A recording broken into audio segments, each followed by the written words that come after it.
a funny thing when, yeah, when people, you guys have been there for us. Thanks so much. We couldn't do without you. I just think it's funny when people apologize or thank in their videos.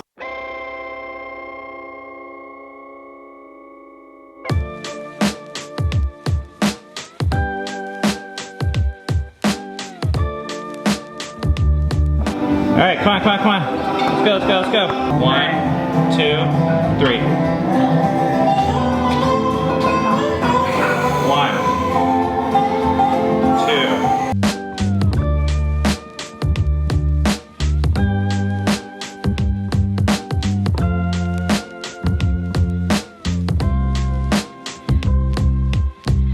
I feel like I'm still in a dream waking up.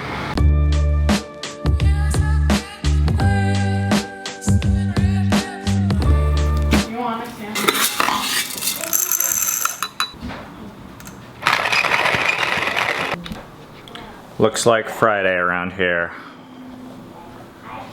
Oh.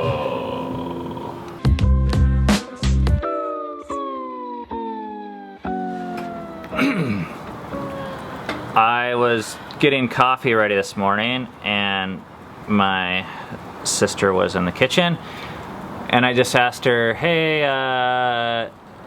you aren't by chance interested in talking about how you're doing with an update, because a month ago, a little bit more than a month ago, she had a baby that died. And we talked about it on this vlog. And we haven't updated you guys since because we just don't really feel like it's our business to talk about other people.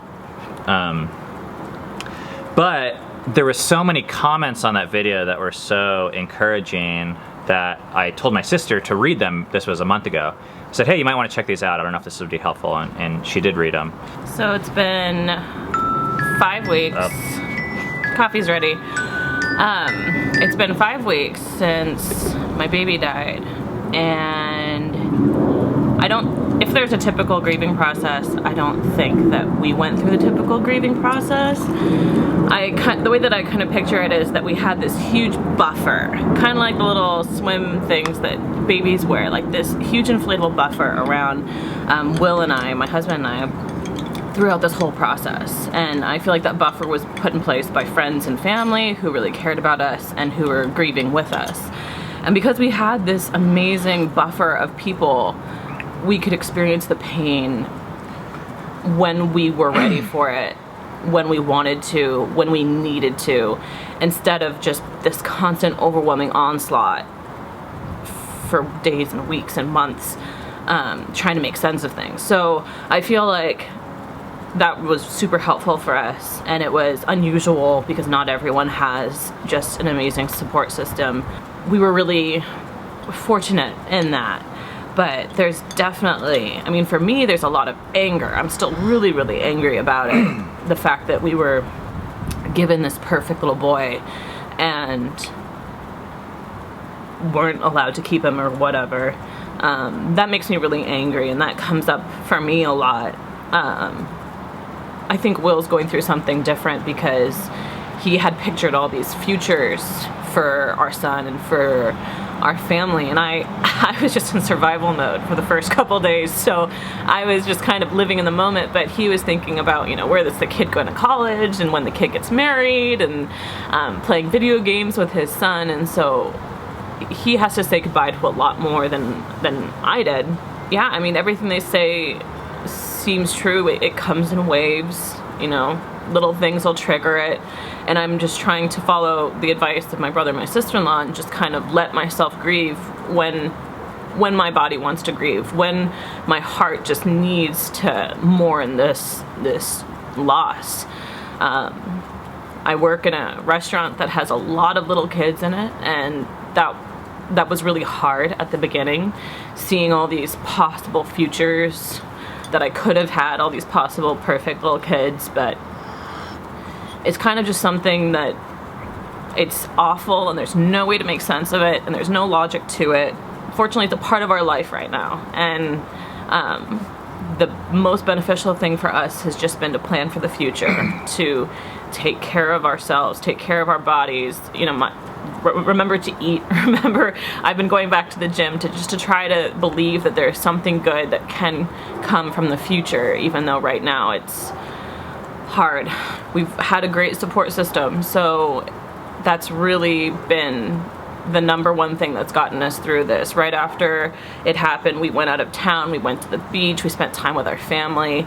I spent time with, Rainier, who's 17 months old, so a little different than how old my son is, but it was really beneficial to experience the love of a child and to give back to that, even though I was feeling just terrible inside. One of the things that's been really interesting for me is watching how much you guys changed as a couple, even from the 3 days that you had with your baby. And it's been so wild even hearing Will's reflections about how he even sees work differently and how much perspective shift can happen even from 3 days. I feel like there's a perspective that, oh, well, the baby died, it wasn't worth it, I wish none of this would ever happen, but I see the change you guys have been through, and I wouldn't wish anything, I wouldn't wish that you wouldn't have gone through it, even knowing how tragic it was. I mean, I wish the baby wouldn't have died, but if you had the choice of having that 3 days or not having it, like, I see you guys different moving forward, with a different attitude. I mean, even about finances, the way you guys are talking, and time and work and money and appreciating life, and I feel like it's even looked different with Rainier. So yeah, I know we've definitely, I mean, with the anger and the regret and everything, you go back and forth about whether or not the 3 days were worth it, or what you, if you could choose, would you have the 3 days with him, or would you have wished that none of this would ever happen, and all of that. But this is the first time that I truly believe that the second you have a child, whether pregnancy or whether it's a child in your arms, the second you have that child, your whole world shifts. And it was incredible. I never believed that. I never thought that that was actually something that really happened. I didn't think there were people that could shift like that, but it's real, and it happened to us, and we wouldn't change it for the world. I haven't heard him express any regrets. The only regrets that we might have are decisions that we made during that time. Like Ben said, Will regrets that he went to work. He regrets that he tried to go back to work so fast and that he missed out on precious hours when we didn't know that we would only have, that we had such a limited amount. You want to talk about the tattoo on your finger? Yeah, so... Alright, go for it. So Will and I got wedding ring tattoos. We've been married for 9 years next week. And I've always been nervous about getting relationship tattoos because they talk about a curse. Once you get the relationship tattoo, then, everything. Oh, really? Yeah. That's a thing. Sorry. Huh. Then you have to laser the person's name off of your heart or whatever. But anyway, so we got these wedding ring tattoos because we're terrible at keeping track of wedding rings. And I always wanted one while I was pregnant because I was walking around pregnant without a ring because my fingers were too swollen and I felt judged somehow. It's an infinity symbol, but it's also our anniversary. Our anniversary is 888, so it looks like an 8. And Inception. I had remembered something from Pinterest or some such website where they can mix in your loved one's ashes in with the tattooing.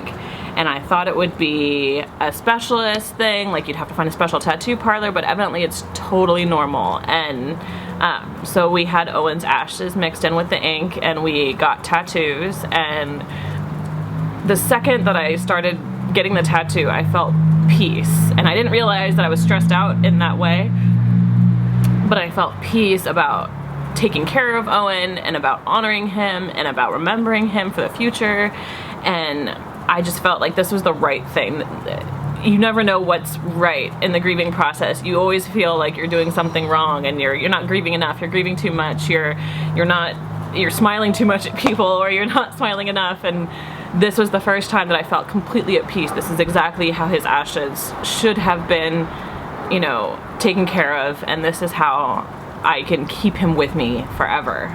There you have an update for a pretty experience that's impacted our family a lot. We just haven't spent a lot of time talking about with you guys. On Fridays, we do Shabbat cleanup to get ready for Shabbat. Eden, you have the attic.